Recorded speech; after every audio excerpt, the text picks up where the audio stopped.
सर्वभाग्य हो तुम्हें सर्वभाग्य हो।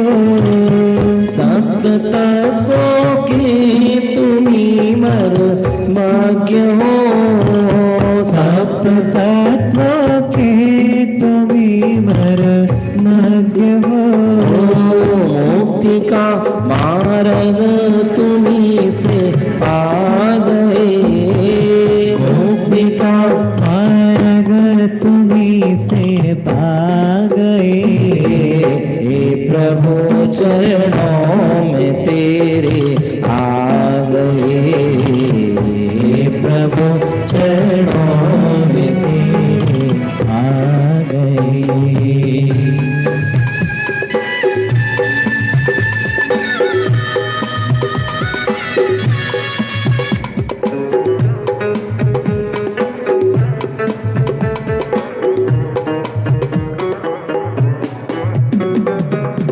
विश्व सारा है झलकता ज्ञान में। विश्व सारा है झलकता ज्ञान में। किंतु प्रभु लीन है निज ध्यान में। किंतु प्रभु लीन है निज ध्यान में। ध्यान में निज ज्ञान को हम पा गए। ध्यान में निज ज्ञान को हम पा गए। हे प्रभु चरणों में तेरे आ गए। हे प्रभु चरणों में तेरे आ गए। भावना अपनी का फल हम पा गए। भावना अपनी का फल हम पा गए। हे प्रभु चरणों में तेरे आ गए। हे प्रभु चरणों में तेरे आ गए।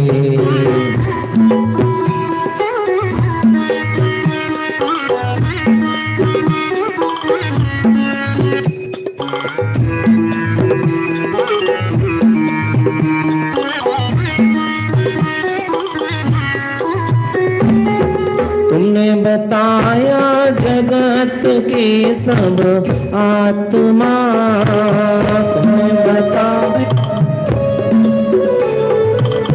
तुमने बताया जगत के सब आत्मा। द्रव्य दृष्टि से सदा परमात्मा। द्रव्य दृष्टि से सदा परमात्मा। आज निज परमात्मा पद पा गए। आज निज परमात्मा पद पा गए। हे प्रभु चरणों में तेरे आ गए। हे प्रभु चरणों में तेरे आ गए। भावना अपनी का फल हम पा गए। भावना अपनी का फल हम पा गए। हे प्रभु चरणों में तेरे आ गए। हे प्रभु चरणों में तेरे आ गए।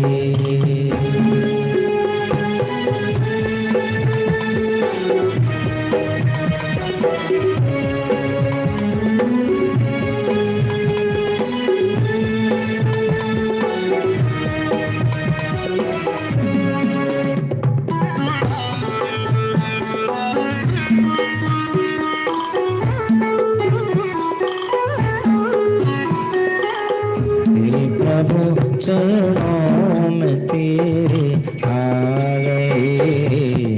हे प्रभु चरणों में तेरे आ गए। जिनवाणी भक्ति जिनेंद्र अर्चना, पृष्ठ क्रमांक 322। चरणों में आ पड़ा हूँ हे द्वादशांग वाणी, मस्तक झुका रहा हूँ हे द्वादशांग वाणी। चरणों में आ पड़ा हूँ हे द्वादशांग वाणी, मस्तक झुका रहा हूँ हे द्वादशांग वाणी। चरणों में आ पड़ा हूँ।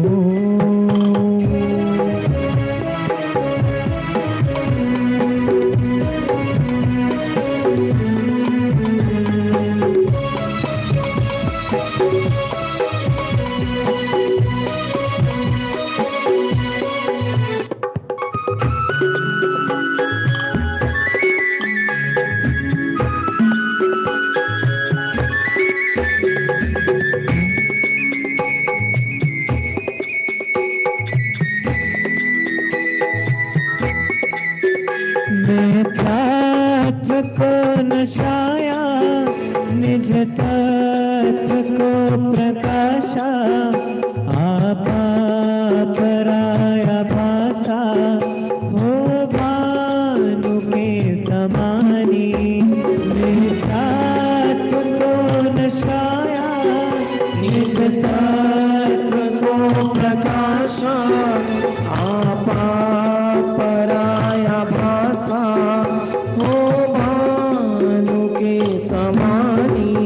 चरणों में आ पड़ा हूँ हे द्वादशांग वाणी, मस्तक झुका रहा हूँ हे द्वादशांग वाणी। चरणों में आ पड़ा हूँ।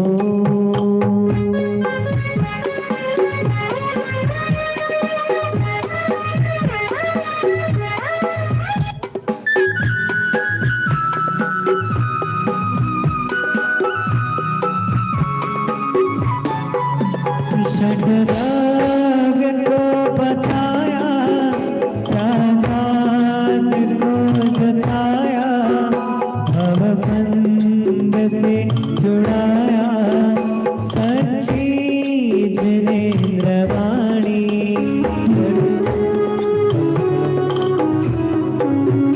षड्राग को बताया, सागात को जताया, भवबंध से छुड़ाया, सच्ची जिनेंद्र वाणी। चरणों में आ पड़ा हूँ हे द्वादशांग वाणी, मस्तक झुका रहा हूँ हे द्वादशांग वाणी। चरणों में आ पड़ा हूँ।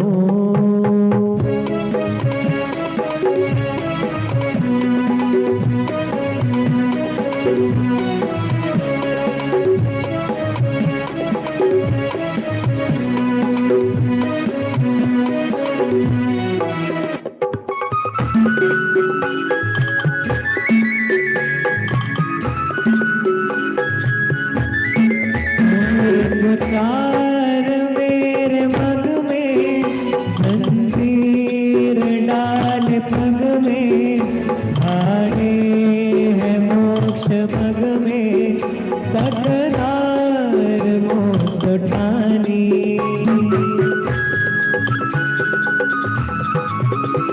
प्रचार मेरे मग में, जंजीर डाल पग में, मोक्ष मन में, तकरार मोक्ष उठानी। चरणों में आ पड़ा हूँ हे द्वादशांग वाणी, मस्तक झुका रहा हूँ हे द्वादशांग वाणी। चरणों में आ पड़ा हूँ।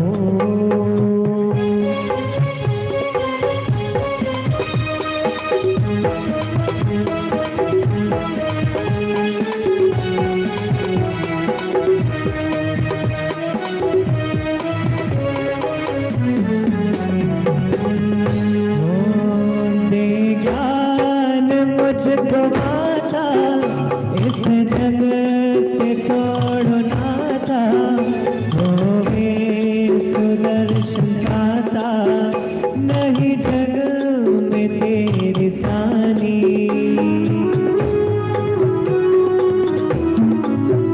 दे ज्ञान मुझको माता, इस जग से तोड़ लाता।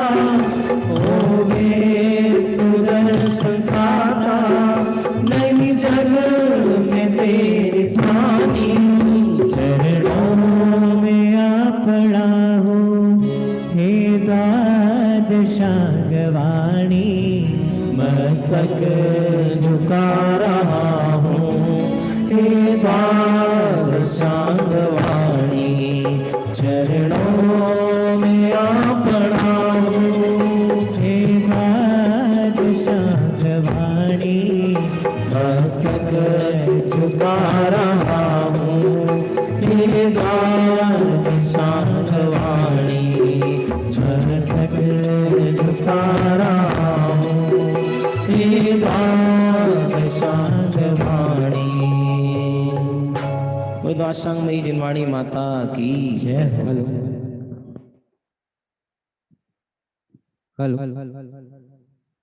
गुरु भक्ति जिन्हें में पेज नंबर 329 329। परम दिगंबर मुनिवर देखे, परम दिगंबर मुनिवर देखे। परम दिगंबर मुनिवर देखे। परम दिगंबर मुनिवर देखे। हृदय हर्षित होता है, आनंद उल्लसित होता है। हृदय हर्षित होता है, आनंद उल्लसित होता है। ओ सम्यक दर्शन होता है। ओ सम्यक दर्शन होता है। परम दिगंबर मुनिवर देखे। परम दिगंबर मुनिवर देखे। हृदय हर्षित होता है, आनंद उल्लसित होता है। हृदय हर्षित होता है, आनंद उल्लसित होता है। ओ सम्यक दर्शन होता है। ओ सम्यक दर्शन होता है।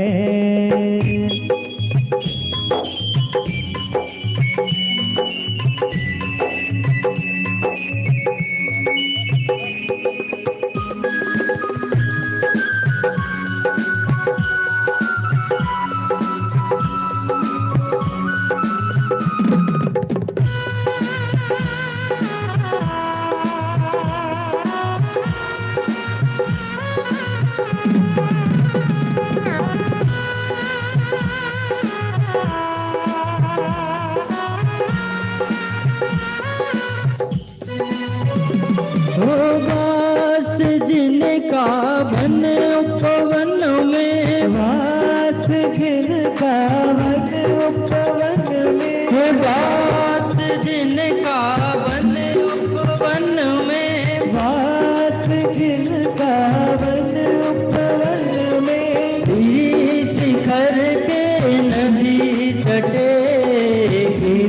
शिखर के नदी तटे। ओ वास जिनका चेत गुफा में।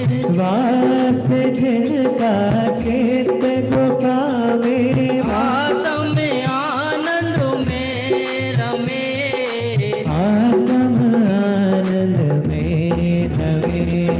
चलते फिरते सिद्ध प्रभु देखे। चलते फिरते सिद्ध प्रभु देखे। 28 गुणमय विभु देखे। 28 गुणमय विभु देखे। हृदय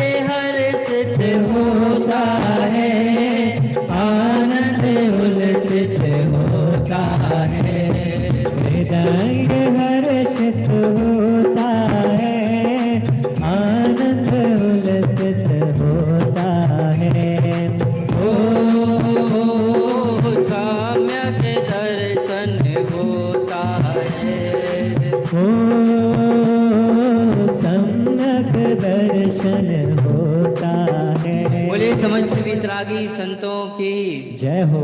माइक वाले भैया जरा मोबाइल बाद में चला लेना, यहाँ ध्यान रखो ना अभी।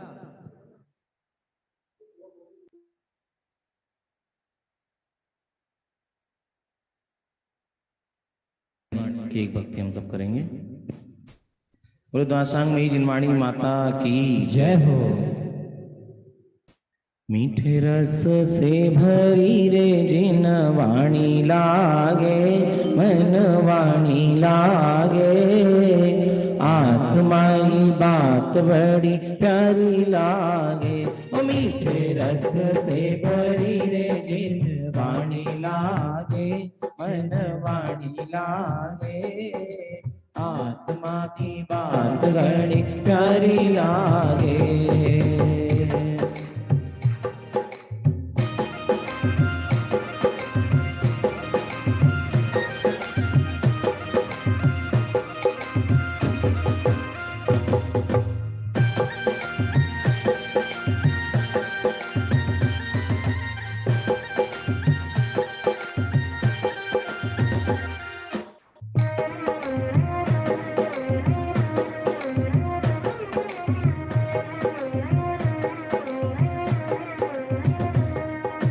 आत्मा है उजरो उजरो तन मन लागे कालो, आत्मा है उजरो उजरो तन मन लागे कालो। शुद्धात्म की बात अपने मन में बसा लो, शुद्धात्म की बात अपने मन में बसा लो। माने चेतना की बात,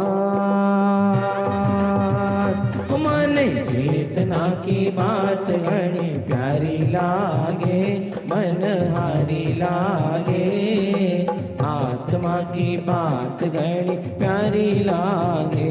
मीठे रस से भरी रे जिन वाणी लागे, मन वाणी लागे, आत्मा की बात घनी प्यारी लागे।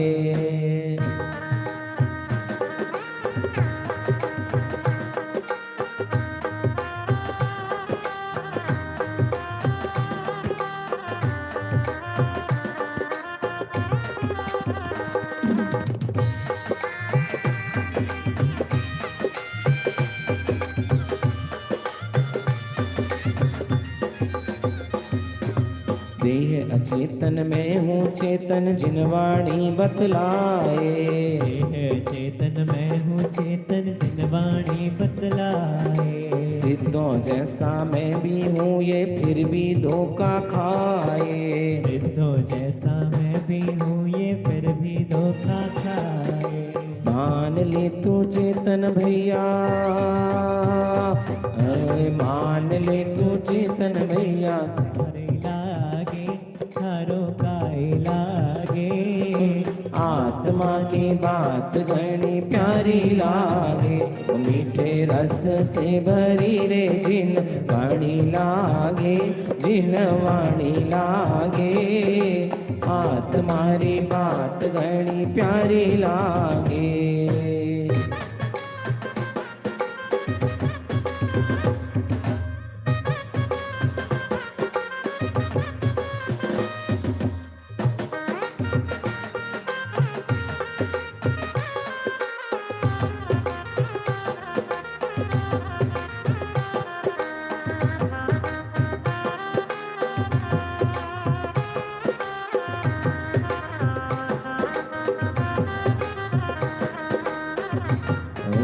जिनवाणी है सच्ची माता सच्चा मार्ग बताए, जिनवाणी है सच्ची माता सच्चा मार्ग दिखाए। जग झूठा है रिश्ते झूठे झूठे नाते सारे, जग झूठा है रिश्ते झूठे झूठे नाते सारे। मोक्ष महल का मोक्ष महल का मार्ग हमको प्यारा लागे, बड़ा न्यारा लागे, आत्मारी बात गण प्यारी लागे। मीठे रस से भरी रे जिन वाणी लागे, जिन वाणी लागे, आत्मारी बात गण प्यारी लागे।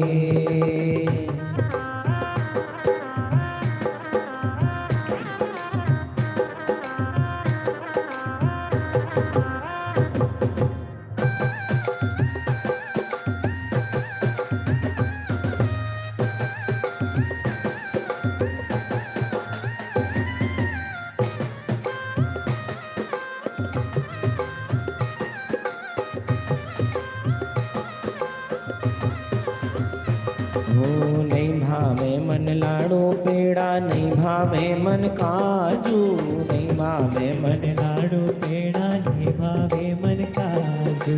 मोक्षपुरी में जाऊंगा मन के दिगंबर साधु। मोक्षपुरी में जाऊंगा मैं बन के दिगंबर साधु। मैंने मोक्ष महल का मार्ग, माने मोक्ष महल का मार्ग बड़ा प्यारा लागे, मन हारो लागे। आत्मा की बात गणी प्यारी लागे, ओ मीठे रस से भरी रे जिन वाणी लागे, जिन वाणी लागे। आत्मा री बात गणी प्यारी लागे।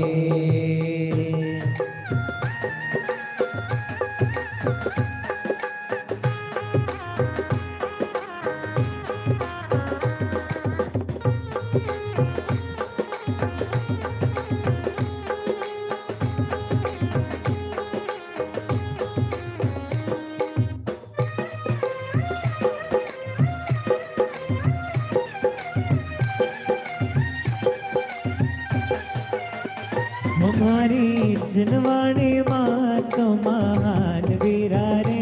हमारी जिनवाणी माँ तो महान वीरा रे। हमारी जिनवाणी माँ तो महान वीरा रे। हमारी जिनवाणी माँ तो महान वीरा रे। हम सब इसका करेंगे गुणगान वीरा रे, तो हम सब इसका करेंगे गुणगान वीरा रे। ओ भारी जिनवाणी माँ तो महान वीरा रे।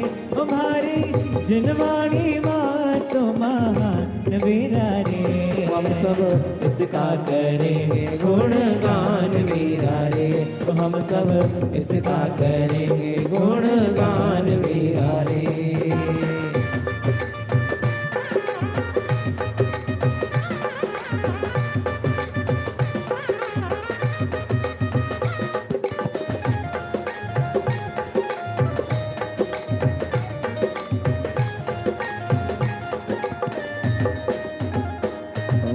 एक बार आओ जीवनी राज मारे आंगड़ा।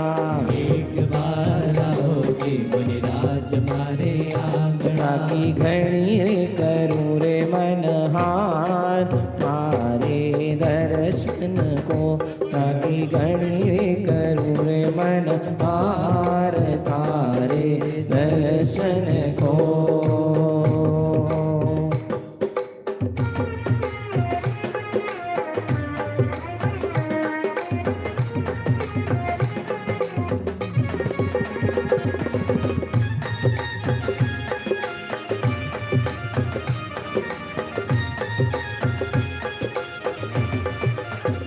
हमारा पंच प्रभु भगवान सुहावनो रे। हमारा पंच प्रभु भगवान सुहावनो रे। तारी वितराग जिन मुद्रा मन भावनो रे। तारी वितराग जिन मुद्रा मन भावनो रे। हमारा पंच प्रभु भगवान सुहावनो रे। हमारा पंच प्रभु भगवान।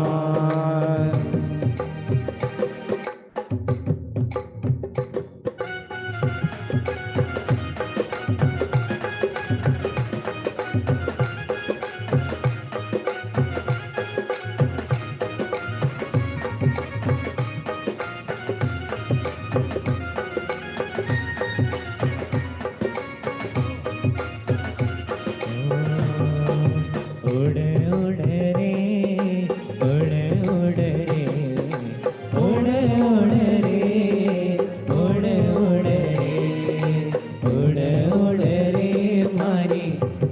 लाल चुनरिया तारणहारा प्रभु जी घर आवे, तारणहारा प्रभु जी घर आवे, आवे रे आवे, तारणहारा प्रभु जी घर आवे।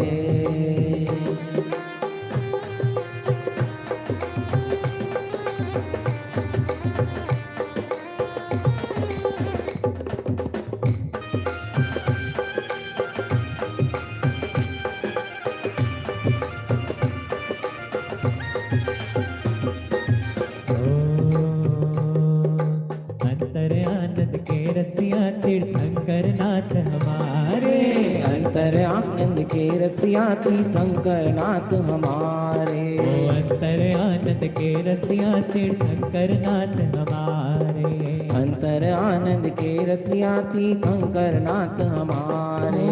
साचे मित्र हमारे हम लागे जग से प्यारे, साचे मित्र हमारे हम लागे जग से प्यारे। अंतर आनंद के रसिया तीर्थंकर नाथ हमारे, अंतर आनंद के रसिया तीर्थंकर नाथ हमारे।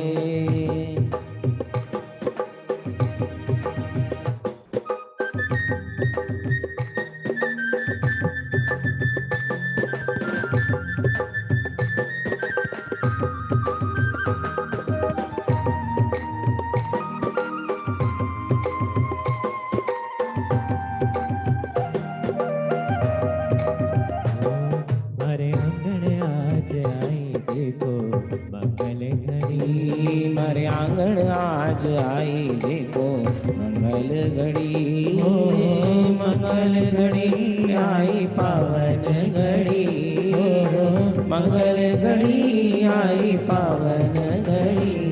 मेरे आंगन आज आई देखो मंगल घड़ी, आंगन आज आई देखो मंगल घड़ी।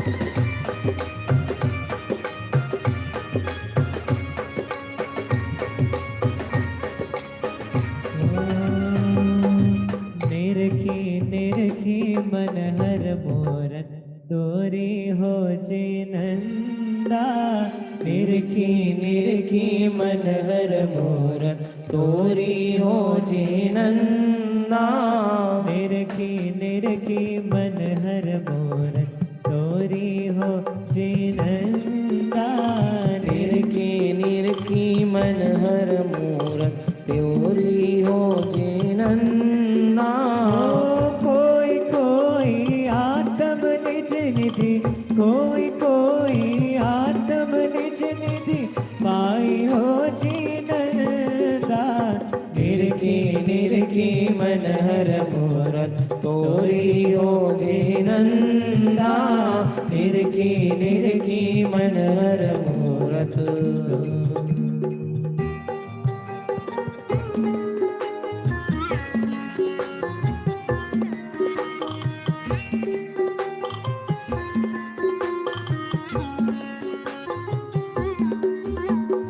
मोह दुख का घर है मैंने आज सरासर देखा है, आज सरासर देखा है।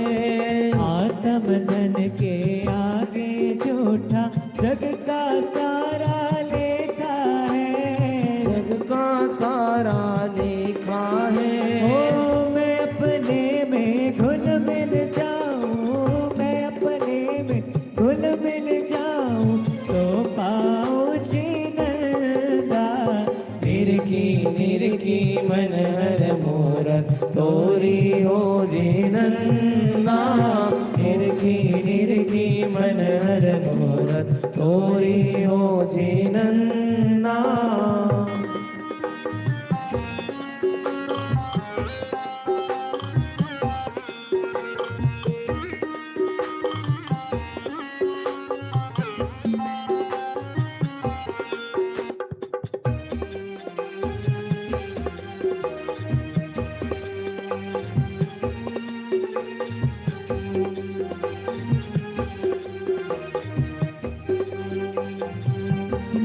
हो तो भवनाशी मैं भववासी, भवसागर से तिरना है। भव सागर से तिरना है।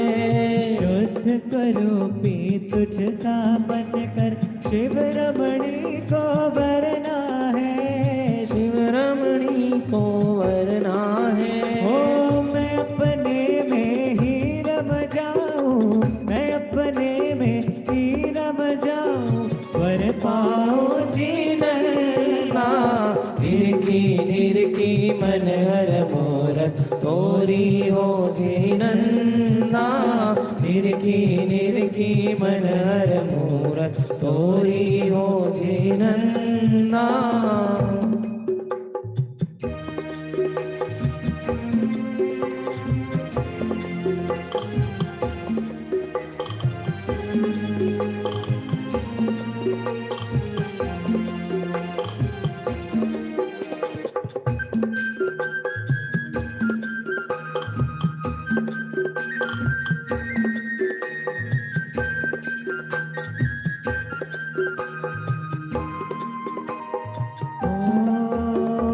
नादानी में अब लो मैंने पर को अपना माना है। पर को अपना माना है।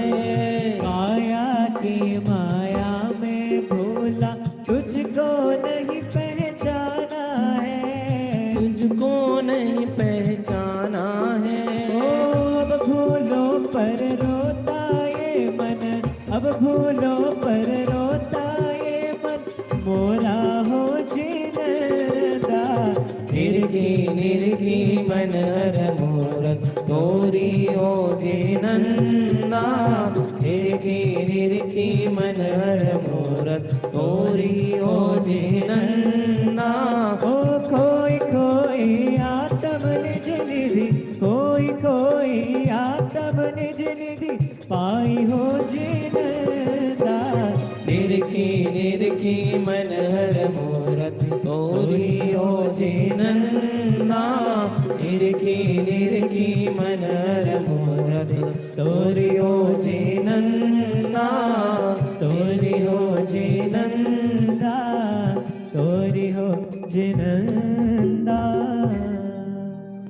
बोले अंतानंद सिद्ध परमेष्ठी भगवान की जय हो, द्वाशांग में जिनवाणी माता की जय हो, समस्त वितरागी संतों की जय हो, महान जैन धर्म की जय हो। सभी लोग नवाणों करण पूर्वक का उत्सर्ग करें।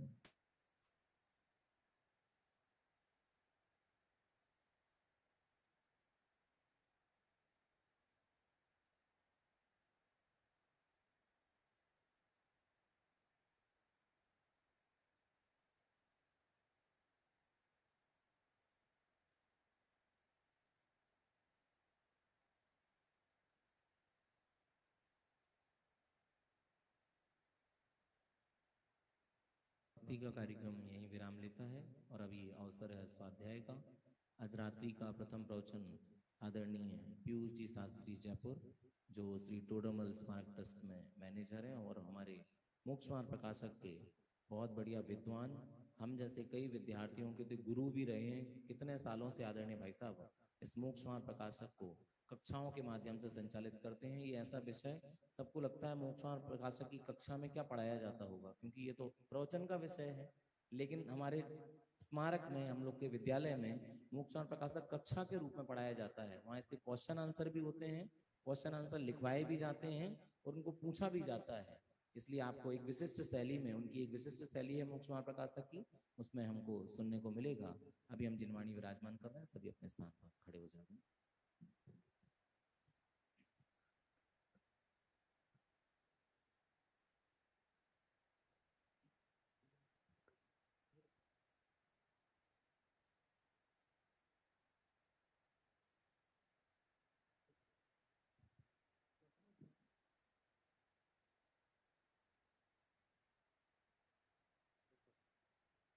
सावधान।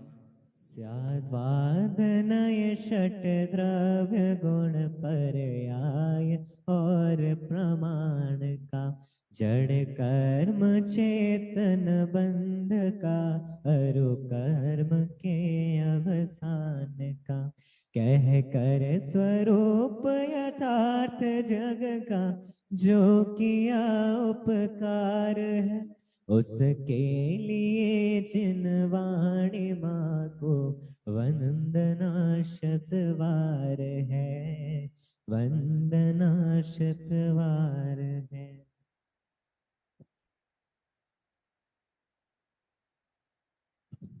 आदरणीय भाई साहब के प्रवचन के पश्चात हमको यहाँ पर आदरणीय डॉक्टर संजीव जी गोधा के माध्यम से संयम प्रकाश पर बहुत सुंदर प्रवचन को सुनने को मिलेगा।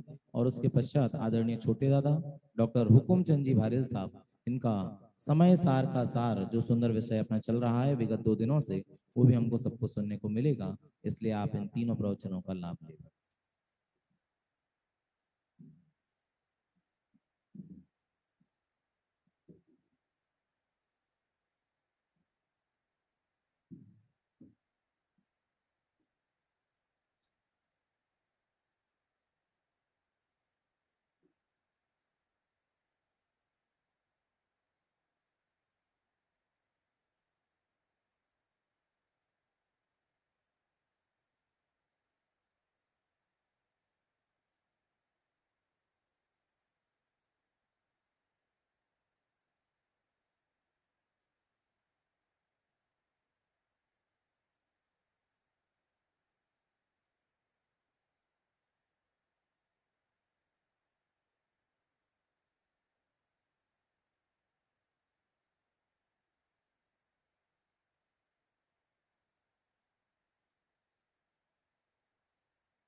दूरी तो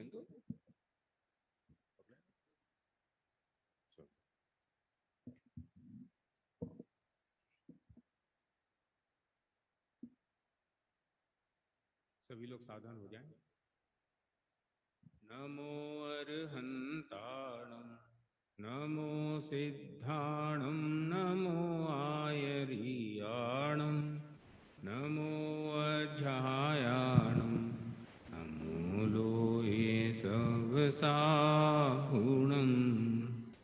मंगलमय मंगलकरण वीतरागवे ज्ञान, नमो ताहि जाते भये अर्हंतादि महान, करि मंगल करि हो महा ग्रंथ करण को काज, जाते मिले समाज सब पावे निज पद राम।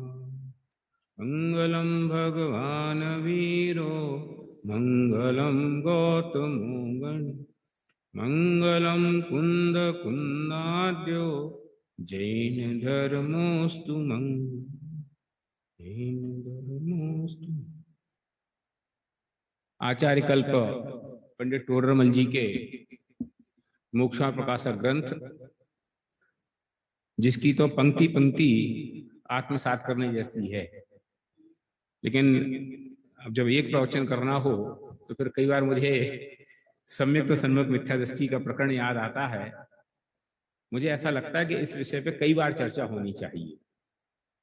यद्यपि मैं कई बार इसकी चर्चा कर चुका हूं, लेकिन जब भी मैं कई चर्चा करता हूं तो मुझे ही इसमें लगता है कि और इसकी और स्पष्टता चित्त में होनी चाहिए। थोड़ा सा अपन बेस की बात करें तो मोक्षार्थ प्रकाशक में वास्तव में तो मोक्ष मार्ग नहीं है, उसकी चर्चा ज्यादा की गई। ग्रंथ का नाम तो है मोक्षार्थ प्रकाशक, लेकिन मोक्ष मार्ग प्रकाशक तो शुरू ही नहीं हुआ। पहले अध्याय से लेके समझ लो 7वें अध्याय तक कि मोक्ष मार्ग के नाम पे क्या क्या थोपा गया अथवा क्या क्या मोक्ष मार्ग, ऐसा बोल के झाड़ू लगाई गई। पहले तो घर में आना है ना, तो जो कूड़ा करकट है पहले उसको निपटाया, और उसमें भी ग्रहित मिथ्यात्व और अग्रहित मिथ्यात्व, इसके एंगल से इसकी चर्चा बहुत विस्तार से, क्योंकि अन्य व्यक्ति विस्तार के साथ चर्चा नहीं है। 7वें अध्याय में मिथ्यात्व की चर्चा की, पर एक अलग प्रकार की मिथ्यात्व की चर्चा की। देखो 4थे अध्याय में ग्रहित अग्रहित मिथ्यात्व की चर्चा है। वो चारों गति के जीवों में एक सी है लगभग, देह में एकत्व, ममत्व, कर्तृत्व, भोक्तृत्व। 5वें अध्याय में जिस अज्ञान की चर्चा है वो यहाँ प्रकरण ही नहीं है। 6वें अध्याय में जो समझ लो देवी देवता की संज्ञा प्राप्त कर चुके सब है नहीं, लेकिन उन्हें दुनिया में देवी देवता माना जाता है, चाहे देवी, दिहाड़ी और बहुत सारे नाम आप ऐसे अपने चित्त में ले सकते हो। उनकी चर्चा वहां विस्तार से की, कुदेव, कुगुरु, कुधर्म के नाम से। 7वें अध्याय में उन्होंने उनकी चर्चा की जो ये समझ रहे हैं कि हम तो धर्म कर रहे हैं, मोक्ष मार्ग की है। उसका टाइटल ही उन्होंने ये लिखा कि जो जीव जैन हैं और उसको जैन आज्ञा को मानते हैं, उनको भी सूक्ष्म मिथ्यात्व रह जाता है, उसकी चर्चा करते हैं। देखो मैं पढ़ता हूं आपको टाइटल।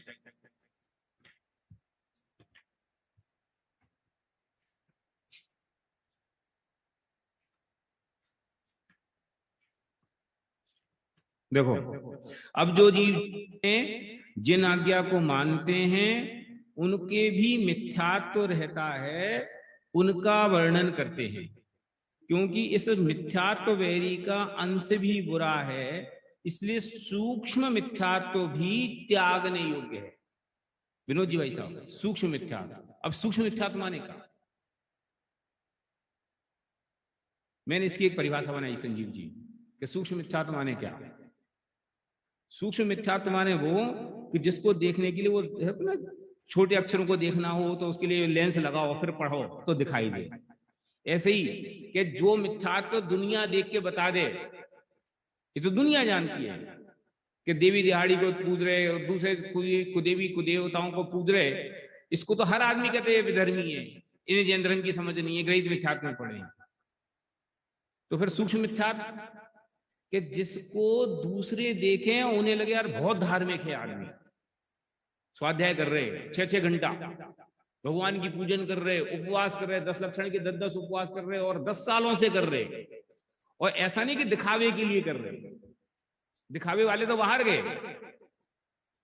तो दुनिया में देखने में भैया इस समाज में धार्मिक आदमी कौन, धार्मिक परिवार कौन, उनका घर धार्मिक है, भी धार्मिक है। तो दुनिया उनको धर्म के धार्मिक हैं ऐसा देखे और खुद को भी ऐसे ही लगे हम पाप थोड़ी कर रहे, धर्म ही तो कर रहे, मर जाएगा धर्म के नाम पे। और क्या करें बताओ भाई, कोई आदमी इतना करे और फिर उसे कहो कि तुम धर्म नहीं कर रहे, तो आदमी क्या कहेगा, रिएक्शन क्या होगा, समझे ना। तो देखने वाले को लगा कि ये धर्म कर रहे, उसको लगा जे धर्म कर रहे, और फिर वो सूक्ष्म लेंस से देखा, आगम से मिलाया तो टोडरमल जी साहब कह रहे कि धर्म नहीं कर रहे। इसका नाम है कक्षा से बाहर, इसका नाम है सूक्ष्म मिथ्यात्व।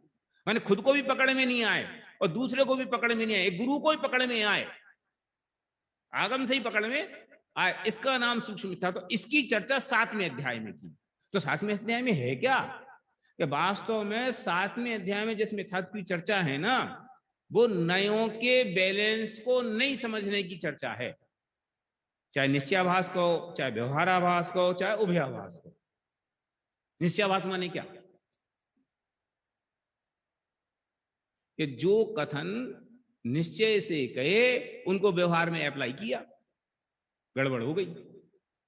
सिद्ध समान सदा पद में रहो, तो भगवान की वेदी पे बैठ जाओ, समझे ना।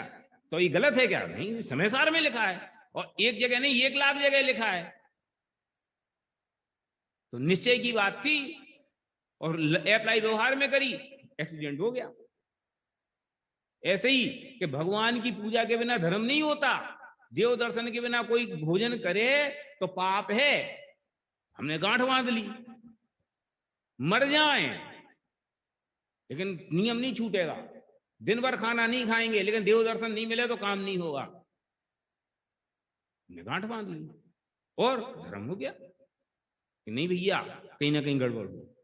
तो निश्चयाभास, व्यवहाराभास और उभयाभास, ये माने जिनवाणी किसका नाम है, माने शास्त्र किसका नाम है, कहने की स्टाइल। अब उसको नहीं समझे तो गड़बड़ हो गई। मैं कई बार इसको ऐसे भी कहता हूं कि सब कहते हैं ना सब लोग मूर्ख हैं, मैं कहता हूं कोई मूर्ख नहीं है, सब बहुत होशियार हैं, लेकिन धर्म की फील्ड में आके अच्छे अच्छे मूर्ख बन जाते हैं। अब बोलो निश्चय ने व्यवहार ने कठिन क्या सरल, नहीं आते समझ में। कहाँ भूतत्व है, कहाँ भूतत्व है, कहाँ भूतार्थ से देखे गए सब लोग साथ ने क्या बोलते हैं प्रयोजन भूत हैं, कहाँ भी अप्रयोजन भूत हैं, क्या करें कैसे समझें। मैं कहता हूं कि एक आध आदमी मुझे दुनिया में दिखाओ जो नए ना समझता हो। जैनियों की बात नहीं कर रहा हूं मैं, सिंगल आदमी कोई ऐसा बताओ जो ना नए ना समझता हो, बोलो आप। एक कदम नहीं, एक शब्द आप बिना नए के ज्ञान के चला के दिखाओ। मेरी चाबी देना, क्या कहा, मेरी चाबी देना, तो क्या निकाल के दिया, रूम की चाबी दी ना, ये तो रूम की है। अब बोलो इसमें निश्चय व्यवहार लग गए कि नहीं लग गए, बोलो किसको नहीं समझ में आते। वो घी का डब्बा उठा लाना भैया, बोलो घर में कोई आदमी गलती करता है घी का डब्बा उठाने में, तो बोले नए चक्र है कि नहीं है, पूछ रहा हूं मैं तो आपसे। फिर अभी पूजन करना धर्म है कि धर्म कहा तो अभी ये नए है, और अधर्म कहा ये भी एक नए है। पूजन करने से कुछ नहीं होता, ये भी एक दृष्टि है, और पूजन करे बिना काम नहीं होता, ये भी एक दृष्टि है। हमें यहाँ झगड़ा है, हम यहाँ नहीं समझते। तुम तो ये बताओ कि पूजन करें कि नहीं करें। अरे भैया करें एक दृष्टि है, नहीं करें एक दृष्टि है। प्रत्याख्यान पुण्य क्या बोलते हैं धर्म है, और पुण्य प्रत्याख्यान पाप है, दृष्टि है। जो बताओ जी प्रत्याख्यान को पाप कह रहे हैं। ऐसे हजारों, एक जो मैंने दो चार उदाहरण आपको दिमाग में दिए दौड़ाने के लिए। अब आप कल सवेरे जब उठो ना और शाम तक जब भी आपके दिमाग में आए कोई शब्द बोलो, आप उसका बिना नए चक्र के अर्थ निकालो, पापा को बुला लाओ,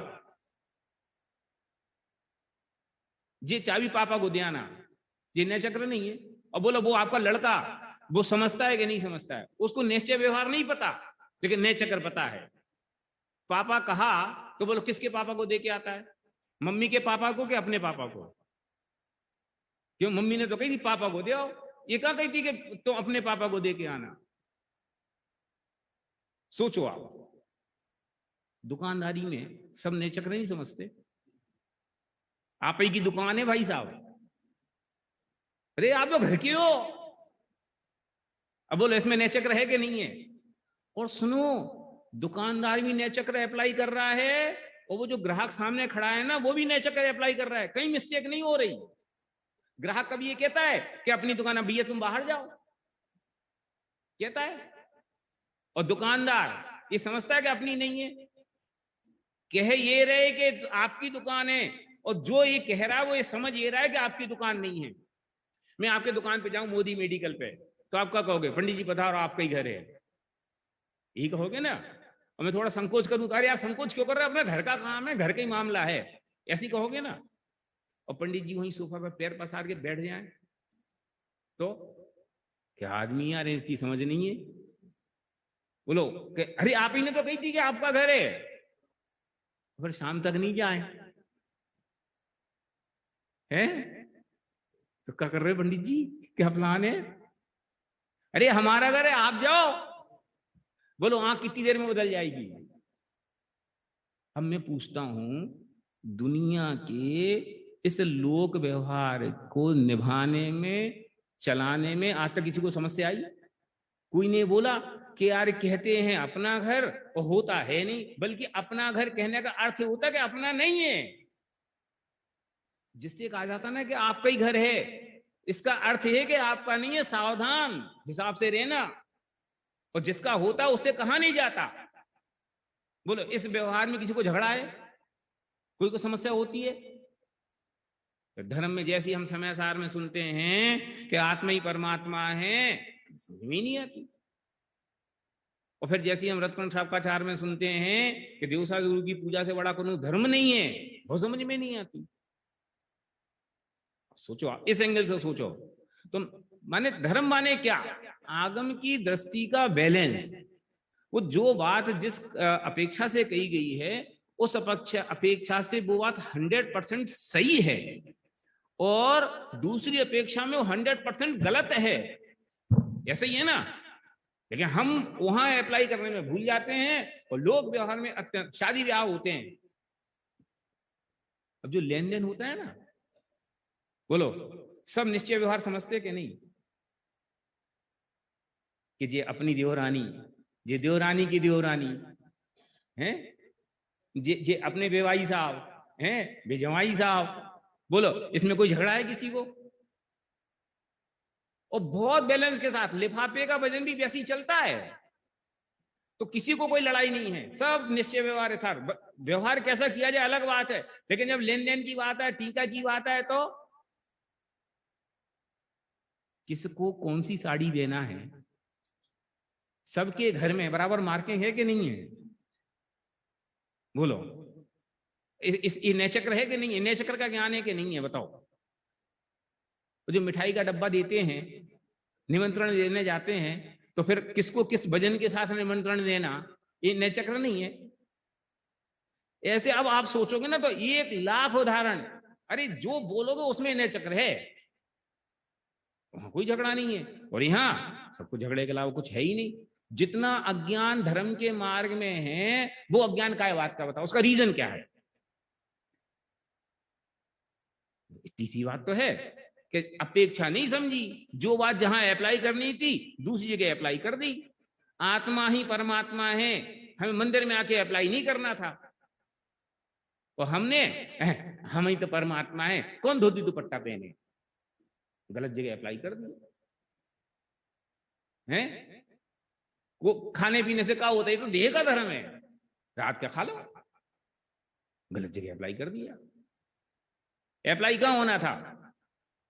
दिमाग में अप्लाई होना था, विचारों में, तो हमने अप्लाई काय में किया?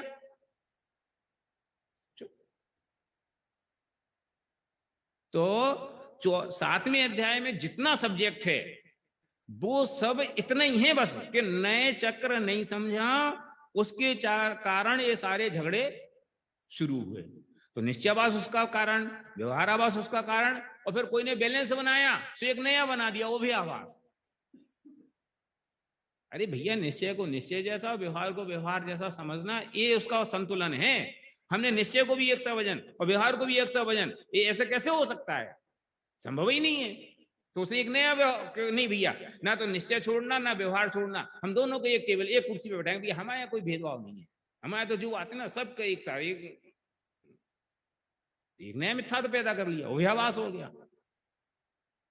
इसकी चर्चा करने का टोडरमल जी ने बहुत बढ़िया प्रकरण लिखा, सम्यक तो सम्यक मिथ्या दृष्टि। उनके दिमाग में कहां से आया वो मुझे पता नहीं। और उभयवासी मिथ्या दृष्टि में उन्होंने ईमानदार साधक की क्या दशा होती है, क्या दशा होती है, और उसका क्या कर्तव्य है, 3 बातें बोली हमने। क्या दशा है, क्या दिशा है, और क्या कर्तव्य है। इसकी चर्चा उन्होंने सम्यक तो सम्यक मिथ्या दृष्टि में की है। मतलब जो सम्यक के लिए प्रयत्नशील हैं, ईमानदारी से अपने मनस्वभाव की कीमत करते हुए तत्व ज्ञान कर रहे हैं, तत्व ज्ञान की कोशिश कर रहे हैं, उसमें अपना जीवन लगा रहे हैं, वे क्या कर रहे हैं, कैसे करना चाहिए, और कितना करना चाहिए, और कितना छोड़ देना चाहिए, इसकी चर्चा इसमें की है। तो पूरा तो मैं चर्चा कर लूंगा नहीं, तो मैं उसमें 2-3 बातों की चर्चा शुरुआत की करना चाहता हूं, और कोशिश करूंगा इसका अंतिम जो उपसंहार है उसकी चर्चा भी थोड़ी सी कर लूं। मैं डिटेल नहीं ज्यादा कहूंगा, लेकिन मैं आपको कितने सैंपल उठा के दिखाऊंगा।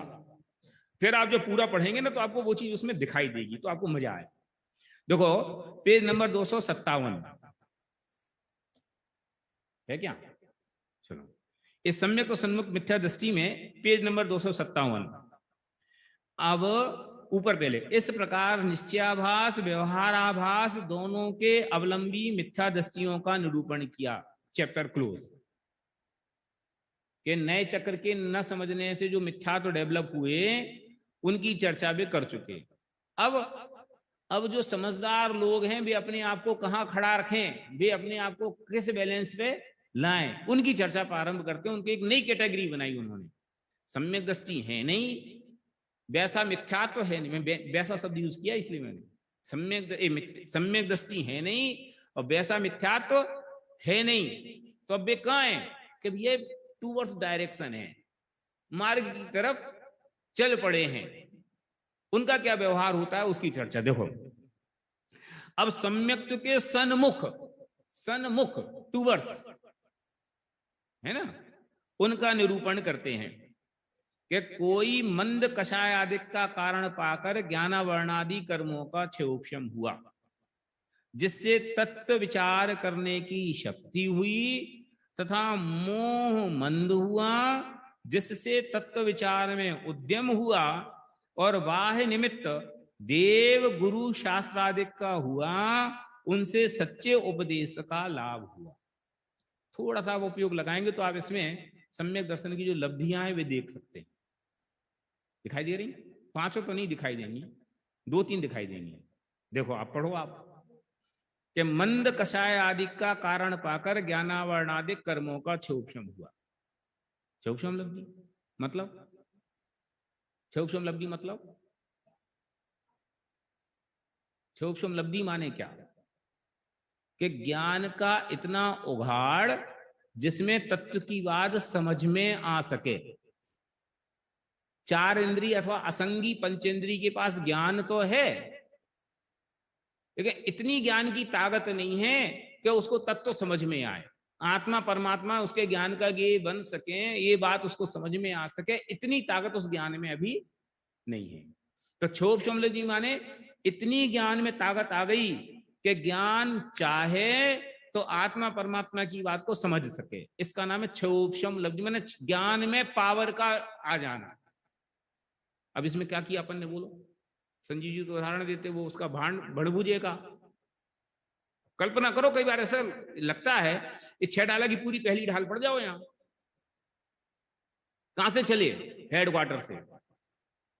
अब हेडक्वार्टर से चलते चलते चलते चलते चलते चलते कहां तक आए? अब बोलो कितना दुर्लभ है। कल्पना करो, अब पंचपरावर्तन के क्रम में कभी पढ़ो तो आपके रोंगटे खड़े हो जाएं कि भैया कहां आ गए और हम क्या कर रहे। निगोद से निकले, 1 इंद्रिय हुए, 2 इंद्रिय हुए, 3 इंद्रिय हुए, 4 इंद्रिय हुए, पंचेंद्रिय असैनी हुए और सैनी हुए, और सैनी में भी जैनी हुए। सैनी तो 4 गति में है, जैनी हुए, मनुष्य हुए, और मनुष्य में भी ऐसे एटमॉस्फेयर में आए। अब बोलो इसमें आपने क्या किया? जो कुल आपको मिला, जो समझ लो जैन धर्म का वातावरण आपको मिला, उस सब में आपने क्या किया? मुसलमान के घर पैदा हो जाते तो वैसे हो जाते हैं। आप कोई दूसरे धर्मी के घर में पैदा हो जाते तो आपका व्यवहार वैसा हो जाता, फिर आप उसके लिए कटने मरने के लिए तैयार हो जाते। प्रयत्न पूर्वक तो जैन बने 2-4 ही आदमी कदाचित दिखाई देते इतिहास में, बाकी तो सब कुल से ही जैनी दिखाई देते हैं। यह गुरुदेव सरीखे कि पैदा कहीं हुए और ख्याल में आया तो वहां के टॉप लेवल से उतर के यहाँ के बॉटम लेवल पे आ गए, और तो भी गौरव।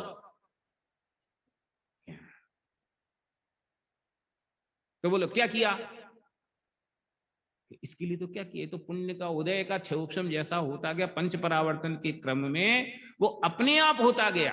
सब कहते हैं ना पुण्य का उदय, अरे तो पुण्य का उदय तो अपने आप हुआ पंच परावर्तन के क्रम में।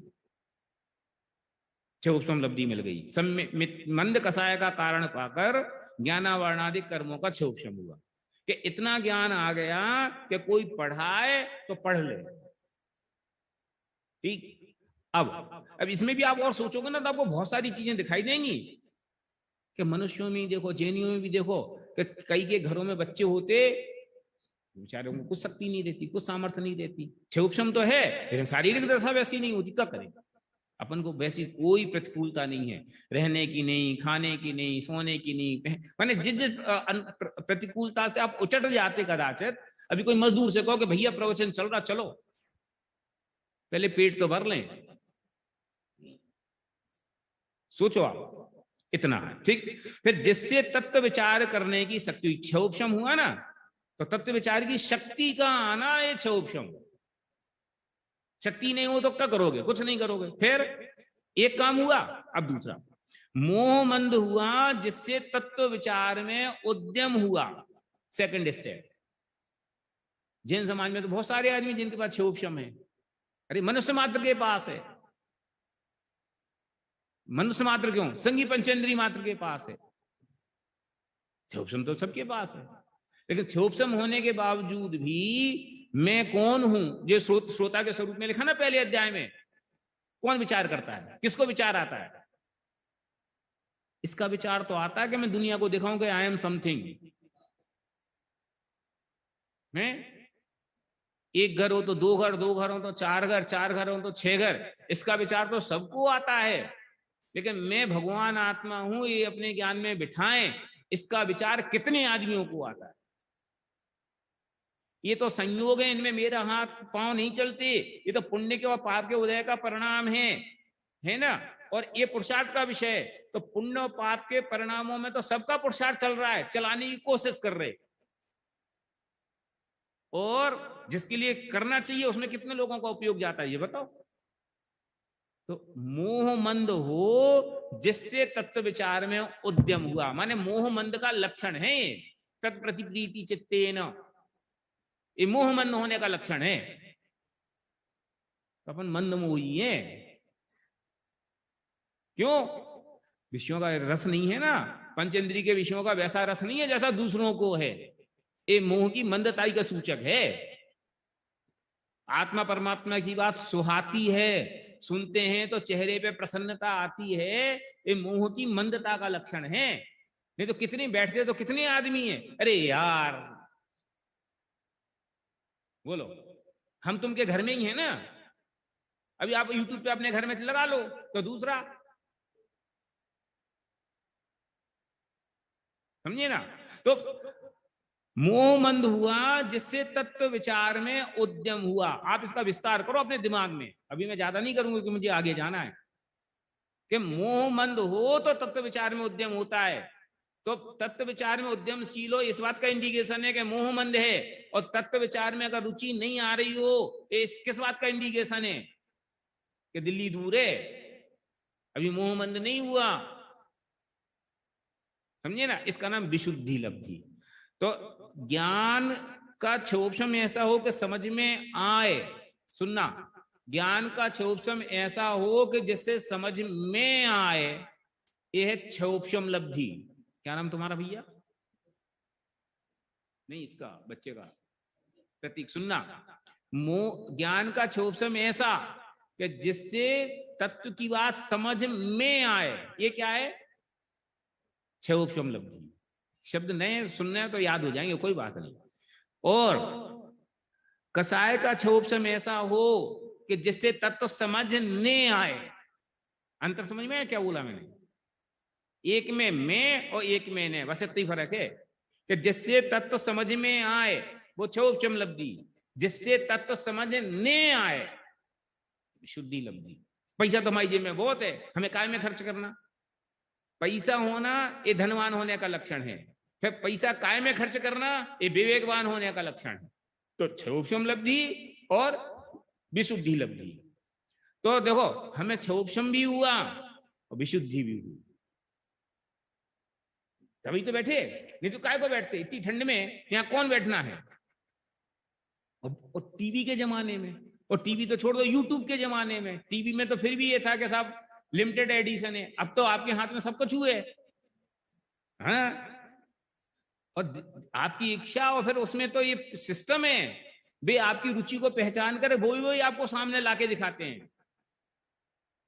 भाई आपने दो तीन बार देख लियो जो इस प्रकार के वीडियो, वे आपको ला के सामने दिखाएगा। तो बोलो कौन, कितने लोग उलझते हैं? तो समझ में आना और समझ नहीं आना, एक का नाम है क्षोभशम लब्धि, एक का नाम है विशुद्धि लब्धि। अब मैं आपसे पूछता हूं, क्षोभशम के लिए तो आपने कुछ नहीं किया, थोड़ा कठिन प्रश्न और करता हूं, विशुद्धि के लिए भी कर दिया, रुचि के अनुसार होगी। प्रयत्न पूर्वक तो प्रसाद इतना था कि भैया हम रोज मंदिर आते थे, उसका नियम नहीं तोड़ा। विशुद्धि कहां से डेवलप हुई? ये ओवरनाइट नहीं आई। पहले दिन आए, नहीं समझ में आया तो लौट के नहीं चले गए, बैठे। दूसरे दिन आए, समझ में नहीं आया तो लौट के नहीं चले गए, बैठे। ऐसे ही हुआ ना, धीरे धीरे धीरे धीरे हैमरिंग होती रही, उस हैमरिंग से पॉलिश हो गई कि अब ऐसी विशुद्धि आ गई कि अब तत्व की चर्चा हो तो आनंद आता है। पहले दिन तो नहीं था। हर चीज में ऐसे ही होता है। छोटा बच्चे को छोटा आ अनार का लिखाओ, बोलो कितना कठिन और कितना सरल। मैं आपसे पूछता हूं, छोटा आ अनार का लिखना है, कठिन क्या सरल? अरे छोड़ो, अभी छोटा अनार वाले नहीं बैठे। मैं आपसे पूछता हूं, रोटी बेलना सरल के कठिन? उसमें भी गोल बेलना सरल के कठिन? बोलो, अभी दो दल हो गए। एक दल कहता है इसमें क्या है, लो गोल बन गई। और दूसरा दल कहता है कि मैं तो कर सोच के मर जाऊं, तो कहीं पाकिस्तान का नक्शा बनता है तो कहीं हिंदुस्तान का नक्शा बनता है, गोल बनती ही नहीं है। तो चीज सरल कैसे हो गई? चीज बाई नेचर सरल और कठिन नहीं होती। कोई चीज सरल और कठिन नहीं होती। ये दुकानदारों से ग्राहकों को पटाने में कई बार औरतों के संदर्भ में कहता हूं कि जो दुकानदार खड़े बैठे रहते हैं ना, इनका जो सहनशीलता है ना, ये मोक्ष जाने लायक है। संजीव जी, औरतें जाएंगी पूरी दुकान खाली करवा लेंगी, नहीं और फिर नहीं भैया ठीक है, वो समझ में नहीं आया, देख क्या समझ में आ गई, लेकिन बताएंगी नहीं। और फिर वो दुकानदार भी इतना सहनशील, कोई बात नहीं बेटी। वो ही दुकानदार अपने घर में आए, वो घर का बच्चा कोई बात 2 बार पूछे तो वो ही दुकानदार, बोलो कितना सहनशील होता है। अपन कहां से कहां खिसक गए? क्या कह रहा था मैं? हाँ, कि विशुद्धि कहां से आई कि उसकी सतत हैमरिंग, लगातार उसका प्रयत्न, लगातार प्रयत्न से चित्त में ऐसी विशुद्धि डेवलप हुई कि अब तक तो समझने में आने लग गया। बोलो, बाय डिफॉल्ट पहले दिन से किसको समझ में आता था मैं परमात्मा हूं? इस चर्चा में किसको रस आता था? मैं नहीं समझता कि यहां खास करके बाई खानदान में कोई ऐसा हो जहां पहले से ही संस्कार हो। सब कन्वर्टेड हैं। गुरुदेव तो कन्वर्टेड थे ही, अपन सब भी कन्वर्टेड ही हैं, समझे ना? क्यों? तत्व की बात तो कैसे सुनी? सब कोई एक आ गए, उनसे फिर घर में माहौल बन गया, सब सुनने लग गए। किसी के बाबा जी आ गए, किसी के दादाजी आ गए, किसी के नाना ले गए, किसी ने कुछ किया, किसी ने कुछ किया, और अब देखो अब ऐसा माहौल बन गया। तो विशुद्धि के लिए क्या किया कि सिवाय उसके लिए समय दिया, रुचि पूर्वक उसमें समय दिया तो रुचि डेवलप हो गई। तो क्षयोपशम विशुद्धि, इसमें तो हो गया ऑटो पायलट। फिर अब देखो, अब बाह्य निमित्त देव गुरु शास्त्र आदि का हुआ, उनसे सच्चे उपदेश का लाभ हुआ। इसको नोट करो, आप नोट करो माने दिमाग में, कि सच्चे उपदेश का लाभ कितनी अनिवार्य शर्त है, कितना इंपॉर्टेंट सब्जेक्ट है। क्यों? हम मंदिर आए और कोई ने हमें तत्व के नाम पे कुछ भी पढ़ा दिया, हम उसमें जीवन अपना लगा दिया। अब बोलो कैसा? गरीबों की सेवा करने में धर्म है। कितने लोग इसमें अपनी जीवन लगाते हैं और वे कोई पाप नहीं कर रहे, वे भी धर्म ही कर रहे। उन्हें कह दिया यही में धर्म है। कुष्ठ रोगियों की सेवा करना, अनाथों की सेवा करना, विधवाओं की सेवा करना, बोलो धर्म के कितने सेक्टर खुले हैं? वही सब धर्म के उपदेश है ना। तो जिसको जो रुचि थी उसके हिसाब से उपदेश मिल गया और हमारे दिमाग में उपदेश घुस गया और हमने अपना जीवन उसमें लगा दिया, तन मन धन सब उसमें लगा दिया जिसके दिमाग में जो घुस गई।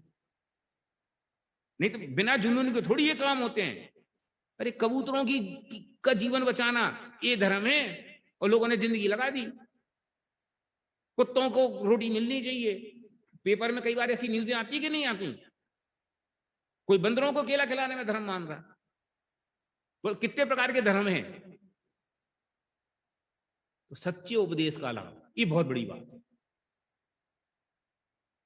सच्चा उपदेश, सच्चे तत्व का लाभ हुआ। अब देखो वहां अपने प्रयोजनभूत, मैं कहता हूं एक एक पंक्ति पे घंटों बोलो तो कम पड़े, अपने प्रयोजनभूत मोक्ष मार्ग के क्या देव गुरु धर्मादि, फिर जीवादिक तत्व, इस सिलेबस बता रहे हैं। काय का पीएचडी करनी है ना तो कितनी चीजें पढ़नी है, सिनॉप्सिस है उसकी, कि आपको सम्यक दर्शन प्राप्त करना है ना तो कितनी चीजों को तैयार करना है। कि ऊपर का पैराग्राफ तो आपको मिल गया, उसमें आपने कुछ नहीं किया, ये लाइन तो आप पार होके आ गए, माने ग्रेजुएशन कर ली, पोस्ट ग्रेजुएशन में 55% आ गई, पीएचडी के लिए एलिजिबल तो हो गए। अब क्या क्या तैयार करना, कि अपने प्रयोजनभूत मोक्ष मार्ग के, देवगुरु धर्म के, जीवादिक तत्वों के तथा निज पर के, और अपने को अहितकारी हितकारी भावों के इत्यादि उपदेश से सावधान होकर। अभी मुझे केवल इतना ही बोलना है, उपदेश से अभी का, क्योंकि आगे समय कम है। तो उपदेश के माने यहां तक तो आपको आंख बंद करके चलना है, अपनी बुद्धि अप्लाई नहीं करना। जैसे कि आपने दादी से पूछा कि साहब तिली के लड्डू कैसे बनते हैं, तिली की आपको समझ में आई नहीं है, पता नहीं, तिल के लड्डू, अब हम बुंदेलखंडी टेस्ट थोड़ा टच कर दिया, खजूर के लड्डू कैसे बनते हैं, तो साहब ऐसा खजूर लेना, फिर ऐसा उसमें उसको ये करना, फिर ये करना, कि क्यों करना, दिमाग में मतलब मैं जो करूं वो करो, एंड ऑफ द डे जो प्रोडक्ट बन के आएगा वो सही बन के आएगा। और ज्यादा होशियारी करी, ज्यादा बुद्धि लगाई तो बिगड़ जाए। क्यों? वो उनने रिसर्च कर ली, उनने अपनी बुद्धि लगा के फाइनल प्रोडक्ट डेवलप कर लिया। अब तुम्हें क्या करना, कि तुम्हें तो केवल कॉपी, रेसिपी क्या है, रेसिपी माने क्या, कि बुद्धिमानों ने प्रयोग कर करके सेटिंग बना दी। अब जिसको अकल नहीं है वो उस रेसिपी को पढ़ के उसको फॉलो करेगा तो वो भी यही चीज बना लेगा। उनने तो बनाने में मजदूरी करी थी और तुम्हें रेडीमेड है। पर कब, कि जब तुम एज इट इज फॉलो करोगे तब। उनने कही थी सफेद चीनी 2 चम्मच डालना और तुमने सफेद चीनी 4 चम्मच डाल दी तो बिगड़ गया। चाशनी 1 तार की करनी थी 2 तार की कर दी तो अरे मैं वो क्या बोलते उसके पीस ही नहीं हो रहे, समझे ना। तो हेलो, अब बोलो किसकी गलती, 2 ही गई थी तो गिलास में क्या भगोने में, अरे यार गलती हो गई तो गलती हो गई तो भुगतो। ऐसे ही कि यहां तक तो है उपदेश, उपदेश माने जो कहा वो मानना, लेकिन मुझे उसके पहले की बात करनी है कि किसका उपदेश, देवगुरु धर्म। और देवगुरु धर्म से बाकी सब चीजें डेवलप होंगी, क्योंकि जैन दर्शन का जो बेस है ना, नींव, वो कौन है।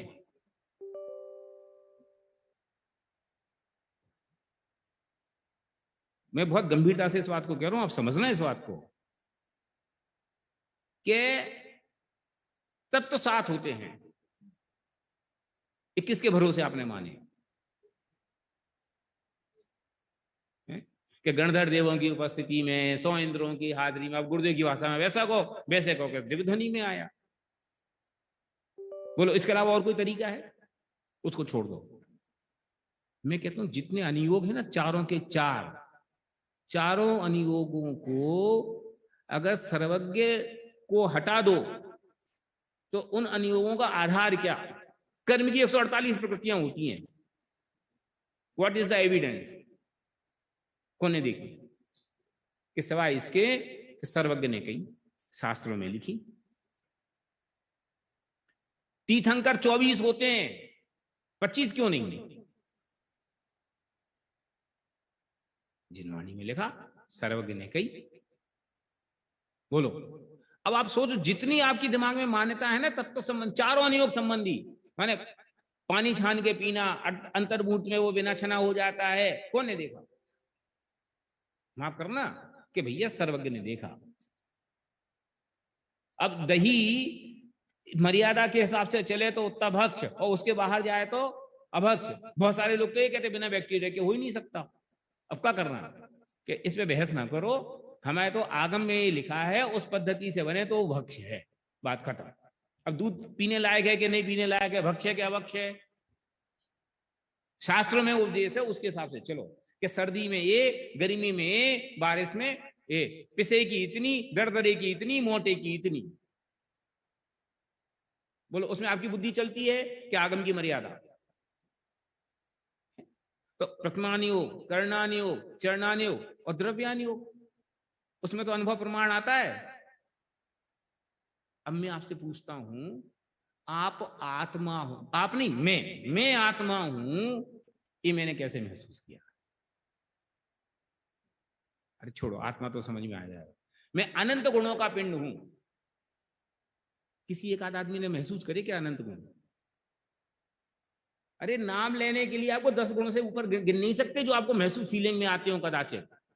अस्तित्व समझ लो, वस्तित्व समझ लो, ज्ञान समझ लो, दर्शन समझ लो, सुख समझ लो, भी ऐसे कुछ लिमिटेड एडिशन है।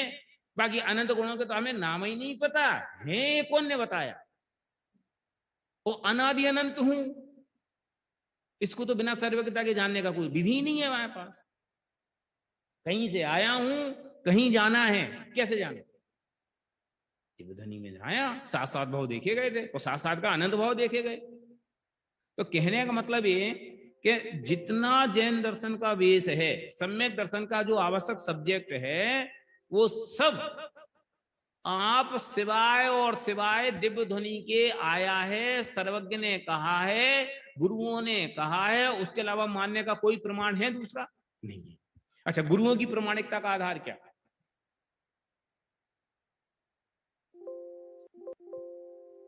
और शास्त्रों की? मैं कहूं कि आगम से हमें कुछ लेना देना नहीं है, भगवान ने कहा कही थी, इससे कोई मतलब नहीं, मुझे तो ऐसा महसूस होता है मैं लिख दूं। बोलो उसको शास्त्र कौन मानेगा? कोई फर्जी आदमी भी लिखे तो भी वो ये लिखता है कि तीर्थंकर भगवान ने कही थी, गौतम गणधर ने सुनी थी और सैनिक ने प्रश्न किया तो दिव्य ध्वनि में जवाब आया, उसके अनुसार मैं लिख रहा हूं। फर्जी बात भी लिखे तो उसके लिए शरण तो उसको वही लेनी पड़ती है। और कोई सच्ची बात भी है कि मैं अपने अनुभव से कह रहा हूं बिना आगम के भरोसे, तो बोलो कौन प्रमाण मानेगा? नहीं मानेगा ना। तो शास्त्र की प्रमाणिकता का आधार भी क्या कि वो आपतानुसार है। आगम की प्रमाणिकता भी सर्वज्ञ से है। अब मैं आपसे कहता हूं, सर्वज्ञ के भरोसे जैन दर्शन खड़ा है। अब थोड़ा और पीछे आओ। देव शास्त्र गुरु का श्रद्धान सम्यक दर्शन है। तो अब देव का श्रद्धान मतलब क्या? सच्चे देव का श्रद्धान माने क्या? किसका नाम देव का श्रद्धान? मैं बिल्कुल क्या बोलते हैं बालबोध पढ़ा रहा हूं, वितरा विज्ञान बालबोध। सच्चे देव का श्रद्धान करना चाहिए। देव की परिभाषा बोलोगी? सच्चा देव किसे कहते हैं? अरे हाँ, क्या नाम? अरे आज मैं ऊपर बैठता हूं तो मुझे धीरे सुनाई देता, जोर से बोलो। जो वीतरागी हो, सर्वज्ञ हो और हितोपदेशी हो। नकल कर ली। जो वीतरागी हो, सर्वज्ञ हो और हितोपदेशी हो, उसे सच्चा देव कहते हैं। पक्की बात? बदलना हो तो अभी बदल लो, बाद में मत बदलना। हाँ ठीक है, लॉक कर दें, फिर बदलना नहीं। चलो, जो सर्वज्ञ हो, वीतरागी हो और हितोपदेशी हो, उसे सच्चा देव कहते हैं। अब मैं आपसे पूछता हूं, कितने लोगों को ऐसा देव पसंद है? क्या बोला मैंने? ऐसा देव कितने लोगों को पसंद है? हाँ तभी सब उठा देंगे, लेकिन जब मैं दिल की गहराई में जाके पूछूंगा ना, अरे कफ है, ऐसा जवाब आएगा। क्यों? कि भगवान वीतरागी हैं, इसका मतलब क्या? वीतरागी है इसका अर्थ क्या? राग द्वेष नहीं है। राग द्वेष नहीं है मतलब क्या? कि उन्हें लेना एक नहीं, देना दो नहीं। तुमने नमस्ते करो तो फर्क नहीं पड़ता, तुमने गाली दो तो फर्क नहीं पड़ता। इसके नाम तो वीतरागता है ना। अब मैं आपसे पूछता हूं, थोड़ा कठिन प्रश्न कर रहा हूं, फिर जिस दिन रिजल्ट निकलता है उस दिन नमो अरिहंताणम, नमो सिद्धाणम, नमो आर्याणम, नमो उज्जयाणम, बोलो कितनी जोर से कहते हो? काय के लिए कह रहे? कि भगवान को नमस्ते करके जाना चाहिए, इसलिए कह रहे हो कि दिल की गहराई में कहीं ना कहीं ये घुसा पड़ा है कि यार जोर से नमोकार पढ़ के जाऊंगा ना तो काम हो जाएगा। सोचो। अच्छा चलो कोई, ये महावीर जी में उल्टे साथिया काय के लिए बनाया जाए, पूछ रहा हूं मैं तो बस। अरे आपके यहाँ महावीर जी नहीं तो कोई और जी होगा, हम तो जयपुर वाले तो महावीर जी बोलेंगे। मक्सी जी में बनाए जाते उसमें क्या है? ऐसा कौआ तो पूरी दुनिया में सब जगह एक से ही काले होते हैं। बोलो काय के लिए? बेचारों ने शादी नहीं की है, लड़के बच्चे पैदा करे नहीं, और काम क्या मिल गया? यार मैंने भगवान बीतरागी हैं, तुम्हारी सुनते नहीं, उस पर रिएक्शन देते नहीं, और हम उन्हें परेशान करे बैठे हैं कि हे भगवान ये कर देना। और पता कैसे? दुनिया में तो सिस्टम है कि इनकम टैक्स में वो 200 करोड़ वाला पकड़ा गया ना, तो कम से कम 50-60 करोड़ खर्च करे तो सेटिंग बने, समझे? तो वहां हिसाब किताब कुछ बराबर हिसाब से होता है। और यहाँ के 2 करोड़ के मकान का केस जताने के लिए सम्य सागर की यात्रा करवाएंगे, मैंने रिश्वत भी बराबर हिसाब से नहीं, और ज्यादा है तो 100 रुपया का नरियल, और ज्यादा है तो एक दंड विधान करा देंगे। क्यों? कहनी तो है, कहने में का नुकसान करना भगत का।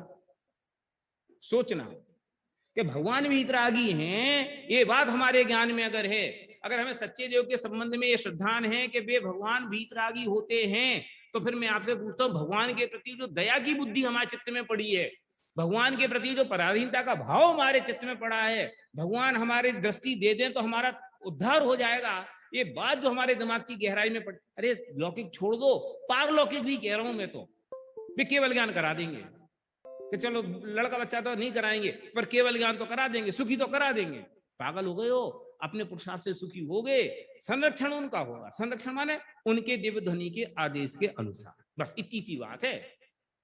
अब बोलो कितने लोगों के पास स्वीकार है? ऐसे भगवान है।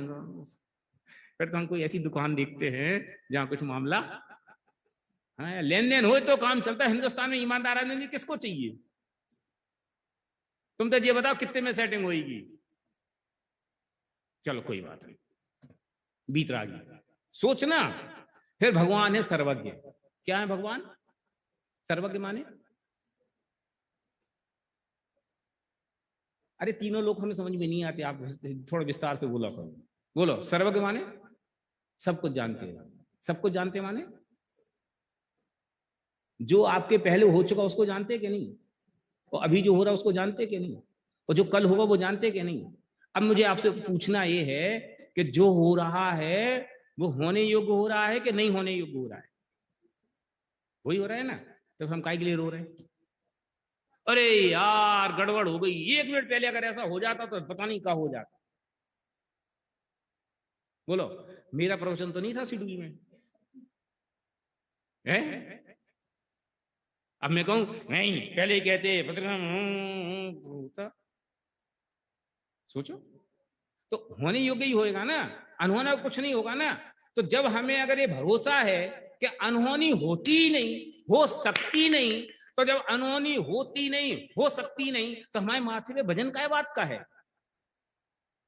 हर आदमी अपने माथे पटरिया लिए बैठा है, ओ भैया गड़बड़ ना हो जाए, ओ भैया गड़बड़ ना हो जाए, गड़बड़। अरे गड़बड़ होती ही नहीं। वस्तु स्वरूप के निकट जाके देखो तो कुछ गड़बड़ होती ही नहीं। जो होने योग्य है वो ही होता है, जो नहीं होने योग्य वो होता ही नहीं, हो सकता नहीं, गुंजाइश ही नहीं है। ये बात ज्ञान का ये बने तो बोलो समता नहीं आए, सहजता नहीं आए। 2 बातें कही, अब तीसरी बात मैं थोड़ा तेजी से दौड़ के क्लोज कर रहा हूं 2 मिनट में। बीतरागी सर्वज्ञ हो गए। अब अगली बात हितोपदेशी। सोच के समझना। हमने आज आपके वो सर्वज्ञ की श्रद्धा पे प्रश्न चिन्ह खड़ा किया, सर्वज्ञ के ज्ञान पे आपको जो देव की श्रद्धा है।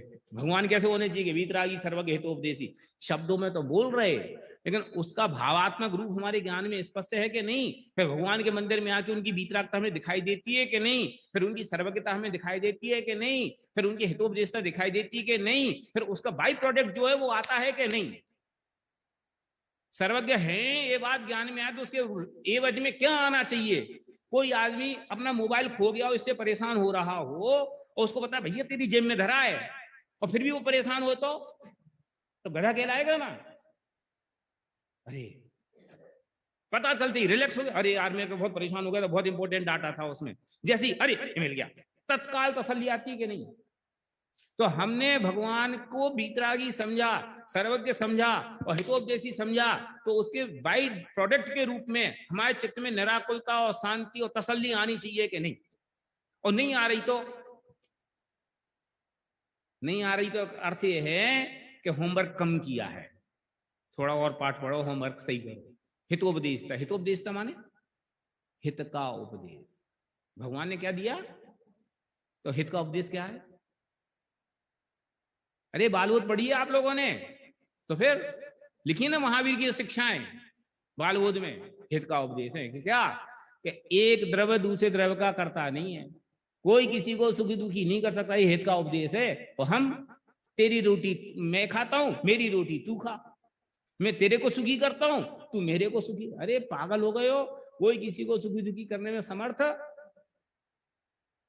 सिद्धांत तो ये कह रहा, हित का उपदेश तो ये कह रहा, और हम अहित के उपदेश में लग गए। ख्याल में आए ना। तो इतनी बातों का निर्णय करो, निर्णय करके फिर अगला स्टेप खड़ा होगा। इसका नाम है तत्व निर्णय करना।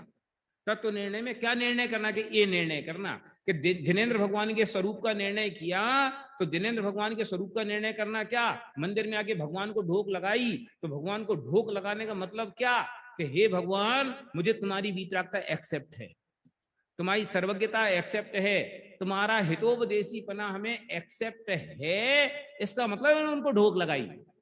और ढोक तो हम उनको लगाएं और काम अपने मन का करें। तो जैसे कोई लड़का हो कि पिताजी कुछ कहें चले उल्टा, और रोज सुबह उठ के चरण छुए, तो वो लोग समझदार के नालायक, माने पूत का कपूत। नहीं समझ में आई कि कोई लड़का अपने बाप को रोज दिन में 3 बार ढोक लगाए, और भी जो कहे ना करे उनसे उल्टा, सुने नहीं, वो कहे पूरब तो ये चले पश्चिम, तो बोलो वो लड़का पूत का कपूत। और दूसरा लड़का उनकी कदाचित ढोक लगाए ना लगाए, लेकिन उनकी बात पत्थर की लकीर, पिताजी ने कही तो भैया काम तो यही होएगा। बोलो कपूत का सपूत। अब नक्की करो कि अपन को का है। जिनेंद्र भगवान धर्म पिता है, तो धर्म पिता ने जो कई, उसकी हमने कितनी कई करी, कई करी माने मानी, हमने उनकी मानी तो सपूत, और नहीं मानी, ये हम नहीं कह रहे, आप कह रहे, हम तो चुप रह गए थे।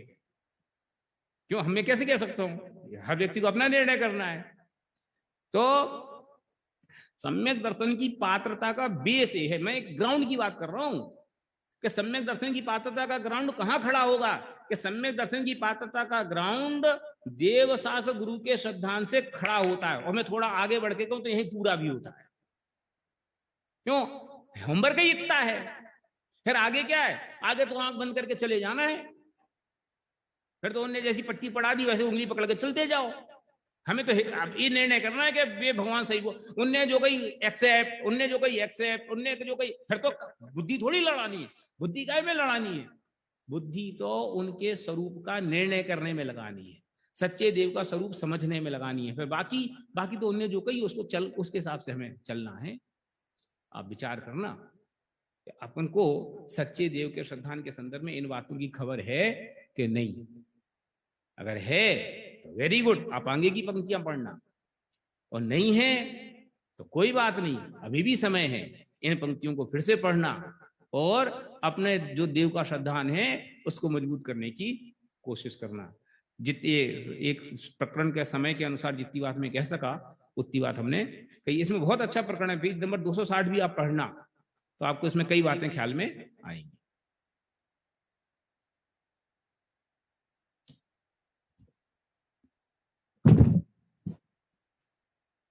तुम्हारी